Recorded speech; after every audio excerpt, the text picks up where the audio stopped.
I made these custom deck boxes at home, and in this video I'll show you how you can too. To make deck boxes at home, you'll need a deck box net to print, a colour printer and ink, thick cardstock, a pair of scissors, a ruler and sharp instrument like a modelling knife, and some glue. I've added a link to everything I use in the video description.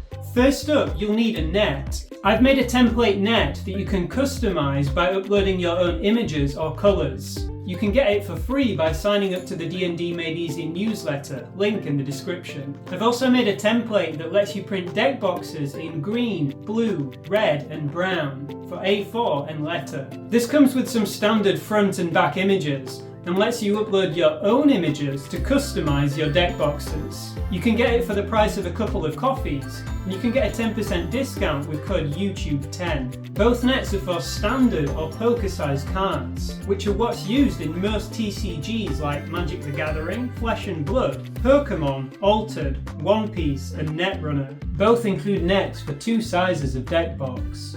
A large box that holds 60 plus double-sleeved cards, and a small one that holds 20 plus double-sleeved cards. I'm going to make a deck box to store cards for my D&D character Zunum. I don't have any cards for him, so I'll make a small box in green as it matches his vibe. I upload an image of him for my deck box front and back covers, but you can customise them independently if you want. Make sure your images are in the right aspect ratio, which is 2.5 wide by 3.5 high for standard size. If you want to crop an image, you can use a free account on Canva or some other method to do so. Printing is pretty simple since the full net is on a single page. You'll need your net ready to print, a colour printer with ink, and thick paper or cardstock. I use a Canon Maxify GX6020 printer, which is an ink tank printer. If you'll be printing a lot like I do, then ink tank printers are really economical. Ink costs the same and it lasts about 10 to 15 times longer than it does for a cartridge printer. You need your cardstock to be pretty thick to make sure your deck boxes are sturdy. I use 250 GSM A4 cardstock. For letter paper, that's around £140 index or £90 to £100 cover. To print your net, open the file, then open the print dialog. Configure your printer to print just the page with the net.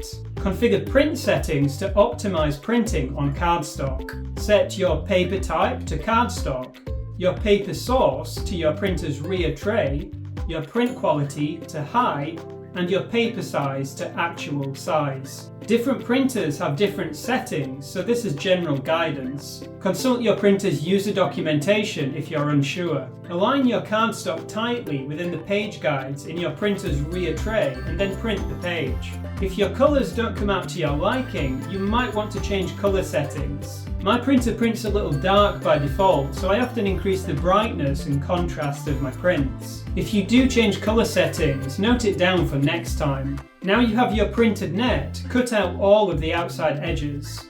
Be careful around the tabs. Next, score all of the edges between each side of your deck box and its flaps, using a ruler and a sharp instrument such as a modelling knife. Be careful not to cut all the way through. That is, except for here on the left of the net.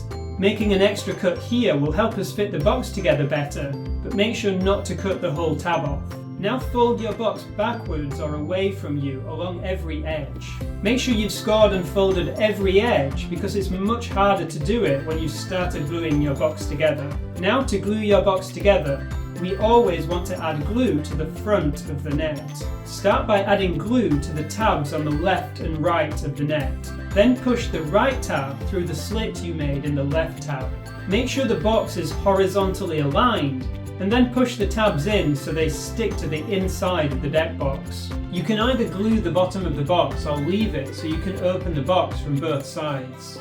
I tend to glue the bottom of my boxes, and I especially recommend it for larger boxes. If you want to glue your box, add glue to all three bottom tabs, then fold them in and make sure the box is glued together. The finished deck boxes are a lot sturdier than you might imagine, but make sure they don't get wet. I looked into waterproofing methods a little and tried one that didn't work too well.